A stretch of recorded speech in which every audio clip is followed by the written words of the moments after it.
आपके पास आने के लिए, लेकिन मुझे गुवाहाटी में ही उतरना पड़ा और अब मैं गुवाहाटी से आपके दर्शन भी कर रहा हूं और आपसे बात भी कर रहा हूं। इस कार्यक्रम से जुड़े असम के मुख्यमंत्री भाई हेमंत बिस्वा शर्मा जी, केंद्रीय मंत्रिमंडल के मेरे साथी सर्बानंद, बोडोलैंड टेरिटोरियल काउंसिल के chief executive member Hagrama Mohilary ji, हमारे साथ उपस्थित असम के गवर्नर श्री लक्ष्मण प्रसाद आचार्य जी, असम सरकार के मंत्रीगण, सांसद और विधायकगण, बीटीसी के सभी प्रतिनिधि, समाज के सभी वरिष्ठजन और मेरे प्यारे भाइयों और बहनों, सबसे पहले मैं बोडोफा उपेंद्रनाथ ब्रह्मा जी, रूपनाथ ब्रह्मा जी और इस धरती के महान व्यक्तित्वों को श्रद्धापूर्वक नमन करता हूं। मैं देख रहा हूं जहां भी मेरी नजर पहुंच रही है, लोग ही लोग नजर आ रहे हैं और इतनी बड़ी मात्रा में माताएं बहनें भी आशीर्वाद देने आए हैं। आप वहां इतनी विशाल संख्या में पहुंचे हुए हैं। आपका ये प्यार मुझ पर कर्ज की तरह है और मेरा हमेशा प्रयास रहा है कि इस कर्ज को मैं आपकी सेवा करके चुकाऊं, इस क्षेत्र का विकास करके चुकाऊं। साथियों, अभी कुछ सप्ताह पहले मैं गुवाहाटी में था। वहां मुझे बागुरुम्बा दहौ के भव्य उत्सव में समृद्ध बोडो संस्कृति का हिस्सा बनने का अवसर मिला। मुझे देखकर बहुत गर्व होता है कि बोडो समाज ने अपनी भाषा, अपनी संस्कृति और अपनी परंपराओं को इतना संभालकर सहेज कर रखा है। बाथौ की आध्यात्मिक परंपरा हो या बैसागु का उत्सव, ये सब भारत की सांस्कृतिक ताकत को और मजबूत बनाते हैं। साथियों, भाजपा एनडीए की डबल इंजन सरकार भी असम की विरासत के संरक्षण और असम के तेज विकास दोनों के लिए निरंतर काम कर रही है। आज यहां इस कार्यक्रम में ही इस क्षेत्र के विकास के लिए 4,500 करोड़ रुपए से अधिक के प्रोजेक्ट का शिलान्यास और लोकार्पण हुआ है। इसमें से 1100 करोड़ रुपए से ज्यादा की राशि बोडोलैंड की सड़कों के लिए खर्च होने जा रही है। असम माला इस अभियान के तीसरे चरण से असम की रोड कनेक्टिविटी और अधिक सशक्त होगी। साथियों, थोड़ी देर पहले मुझे कामाख्या चारलापल्ली अमृत भारत एक्सप्रेस और गुवाहाटी न्यू जलपाईगुड़ी एक्सप्रेस को हरी झंडी दिखाने का भी अवसर मिला है। इन सभी प्रोजेक्ट से आपको सुविधाएं तो मिलेंगी ही, ट्रेड और टूरिज्म को भी बढ़ावा मिलेगा। इससे किसानों की उपज आसानी से बड़े बाजारों तक पहुंच पाएगी। मैं आप सभी को इन विकास परियोजनाओं के लिए बहुत बहुत बधाई देता हूं। साथियों, कोकराझार सहित इस पूरे क्षेत्र ने बीते दशकों में बहुत कुछ सहा था, बहुत कुछ खोया था। हमने वो मुश्किल समय देखा है जब इन पहाड़ियों में बम बंदूक की ही गूंज सुनाई देती थी। लेकिन आज ये तस्वीर बदल रही है। आज ये पहाड़ियां खाम की थाप और सिफुंग की मधुर धुनों से गूंज रही है। आज बोडोलैंड शांति और विकास की राह पर चल पड़ा है। आज असम शांति और विकास का नया अध्याय लिख रहा है। साथियों, आज यहां बीटीआर क्षेत्र की 6 महत्वपूर्ण सड़क परियोजनाओं का भूमि पूजन हुआ है। साथ ही इस क्षेत्र की रेल कनेक्टिविटी को मजबूत करने के लिए बड़े कदम उठाए गए हैं। यहां बनने वाली रेलवे की वर्कशॉप इस क्षेत्र को लॉजिस्टिक्स का एक बड़ा सेंटर बनाने वाली है।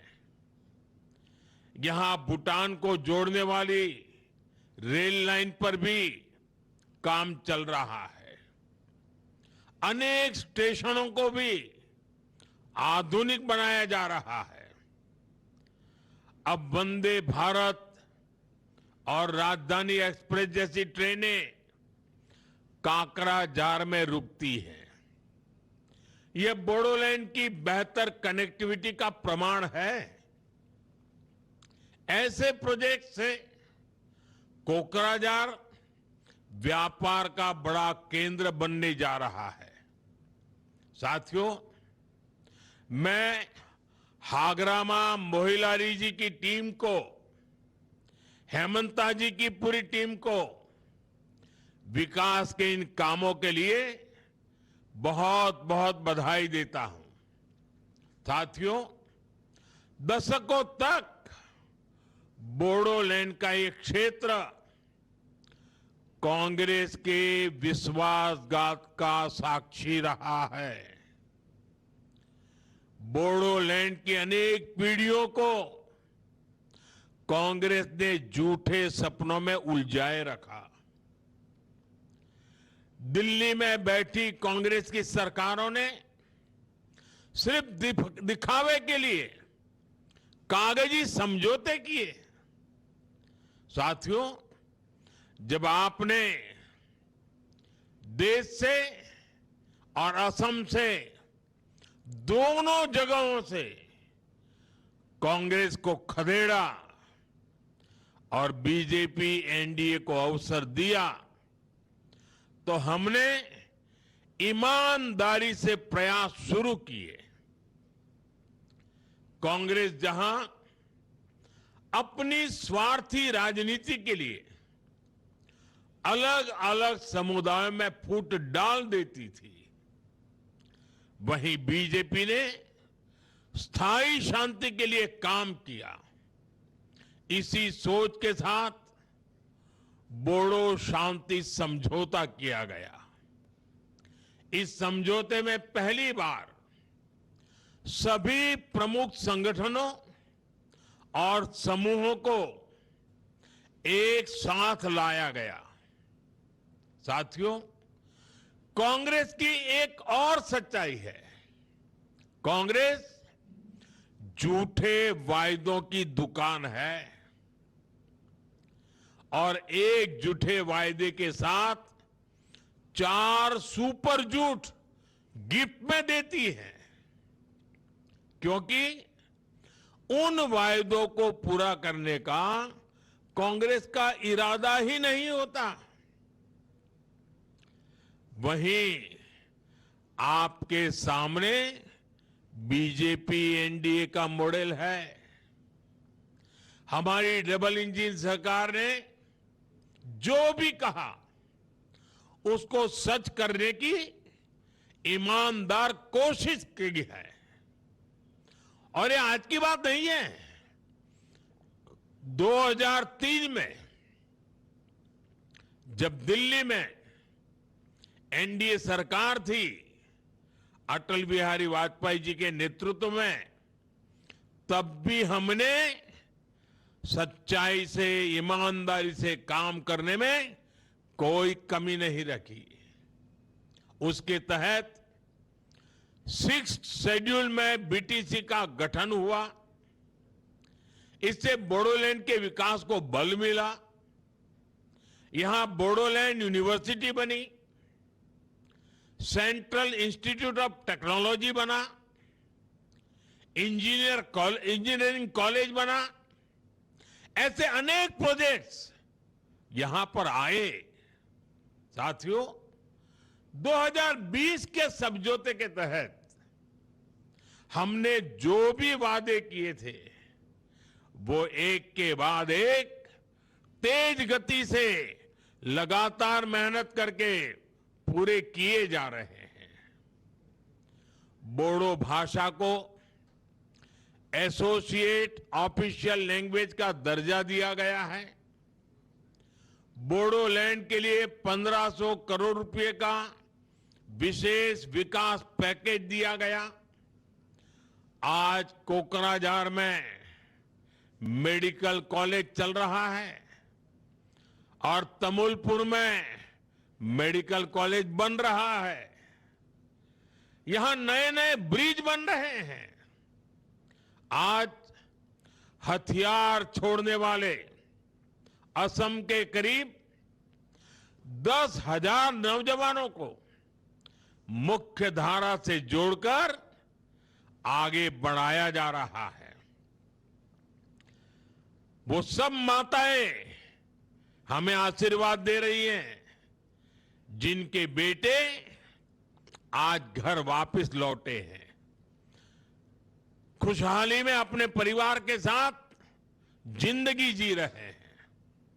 साथियों, हमारी सरकार ने यह भी सुनिश्चित किया है कि बोडो समाज की आस्था और परंपराओं को राष्ट्रीय स्तर पर सम्मान मिले। बोडो समाज की पारंपरिक आस्था बथाऊ को भी बड़ा सम्मान दिया गया है। इसके लिए अलग जनगणना कोड दिया गया है और आस्था के स्थलों के विकास के लिए भी विशेष सहायता दी जा रही है। साथियों, कांग्रेस का एक और बड़ा पाप है जो देश और असम की सुरक्षा के लिए बहुत बड़ा खतरा बन गया है, जिसने रोटी, बेटी और माटी तीनों की सुरक्षा को खतरे में डाला है। कांग्रेस का हाथ हमेशा से घुसपैठियों के साथ रहा है और आज भी है। कांग्रेस ने दशकों तक यहां के मूल निवासियों को जमीन के कानूनी दस्तावेज तक नहीं दिए। कांग्रेस ने आदिवासियों की बहुत सारी जमीनों को घुसपैठियों के हवाले कर दिया। धुबरी और गोलपाड़ा जैसे जिलों में तो स्थिति बहुत भयानक थी। इससे बोडोलैंड में आबादी का संतुलन बिगड़ रहा था, समाज में संकट आने लगा था। मुझे संतोष है कि हेमंता जी के नेतृत्व में घुसपैठियों के कब्जे से जमीन को छुड़ाने का एक बहुत बड़ा अभियान असम में चल रहा है। यहां भाजपा एनडीए सरकार ने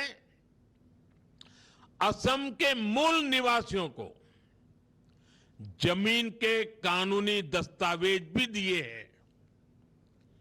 मैं ट्राइबल कम्युनिटी का भी इस मुहिम में बढ़ चढ़कर के साथ देने के लिए हृदय से आभार व्यक्त करना चाहता हूं। आज मैं आपसे आग्रह करने आया हूं कि आने वाले चुनाव में कांग्रेस को कड़ी से कड़ी सजा दीजिए। एक स्पष्ट संदेश दीजिए कि अब घुसपैठियों के लिए देश में कोई जगह नहीं है। असम से निकला संदेश पूरे देश की आवाज बन जाएगा। साथियों, असम के विकास की गति को हमें निरंतर तेज करते रहना है। और मैं जानता हूं कि असम की जनता के आशीर्वाद से विकसित असम का संकल्प जरूर सिद्ध होगा। इसी विश्वास के साथ मैं आप सभी को फिर से विकास परियोजनाओं के लिए अनेक अनेक शुभकामनाएं देता हूं। बहुत बहुत धन्यवाद। नमस्कार।